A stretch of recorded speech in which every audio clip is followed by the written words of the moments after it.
কল্পনা করুন, আপনার কাছে আপনার সারা জীবনের জমানো 1000 স্বর্ণমুদ্রা আছে। হঠাৎ জাহাজে এক চোরের ষড়যন্ত্রে আপনার উপর চুরির অপবাদ আসার উপক্রম হল। আপনি কি আপনার সব সম্পদ বাঁচাবেন, নাকি আপনার সম্মান ও বিশ্বাসযোগ্যতাকে? আজ আমরা জানব ইমাম বুখারী রহিমাহুল্লাহর জীবনের সেই অভাবনীয় ত্যাগের গল্প, যা আজ 1000 বছর পরেও আমাদের অবাক করে দেয়। একদা ইমাম বুখারী রহিমাহুল্লাহ সমুদ্রপথে সফর করছিলেন।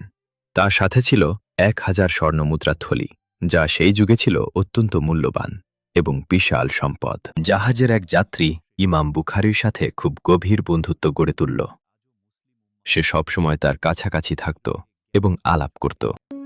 ভাই, আমার সাথে 1000 স্বর্ণমুদ্রা আছে, সফরের জন্য সাবধানে রেখেছি। সত্যই এত ধন আপনার সাথে? সরল বিশ্বাসে ইমাম বুখারী একদিন তাকে তার কাছে থাকা 1000 স্বর্ণমুদ্রার কথা খুলে বলে দিলেন। একদিন সকালে সেই লোকটি হঠাৎ কাঁদতে শুরু করল এবং নিজের কাপড় ছিঁড়ে বিলাপ করতে লাগল। আমার সবকিছু শেষ হয়ে গেছে, আমার 1000 স্বর্ণমুদ্রা হারিয়ে গেছে। জাহাজের সব মানুষ তাকে ঘিরে ধরল এবং তার কান্নার কারণ জানতে চাইল। কি হয়েছে? কেন কাঁদছো? তোমার কি হারিয়েছে? আমার 1000 স্বর্ণমুদ্রার থলি ছিল, এখন সব হারিয়ে গেছে, কেউ নিয়ে গেছে। জাহাজের নাবিকরা তৎক্ষণাৎ পুরো জাহাজে তল্লাশি শুরু করে দিল। তারা সবাইকে সন্দেহ করতে লাগল। তারা একে একে সবার মালপত্র এবং শরীর তল্লাশি করতে লাগল। পুরো জাহাজে চরম উত্তেজনা ছড়িয়ে পড়ল। ইমাম বুখারী বুঝতে পারলেন এটা মহা বিপদ। তল্লাশিতে যদি তার কাছে টাকা পাওয়া যায়, তাহলে সবাই তাকেই চোর ভাববে। যখন নাবিকরা অন্যদের তল্লাশি করছিল, ইমাম বুখারী অত্যন্ত গোপনে নিজের টাকার থলিটি বের করলেন। ইমাম বুখারী অত্যন্ত গোপনে নিজের টাকার থলিটি সমুদ্রের উত্তাল পানিতে ফেলে দিলেন।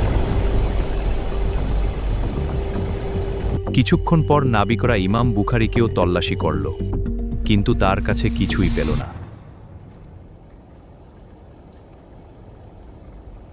পুরো জাহাজ তল্লাশি করেও কোনো টাকা পাওয়া গেল না।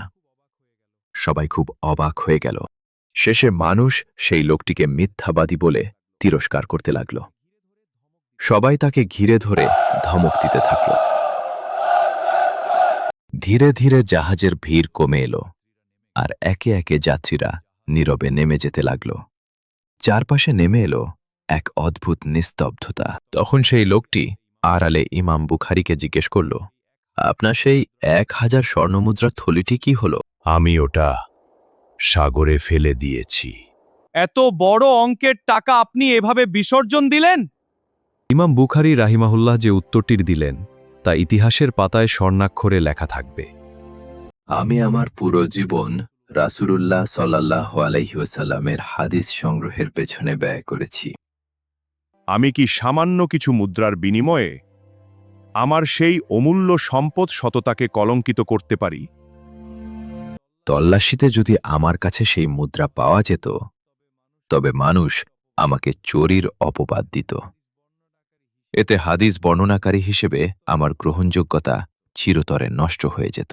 কয়েকটা মুদ্রার লোভে আমি কি আমার জীবনের শ্রেষ্ঠ অর্জনকে ধ্বংস করতে পারি?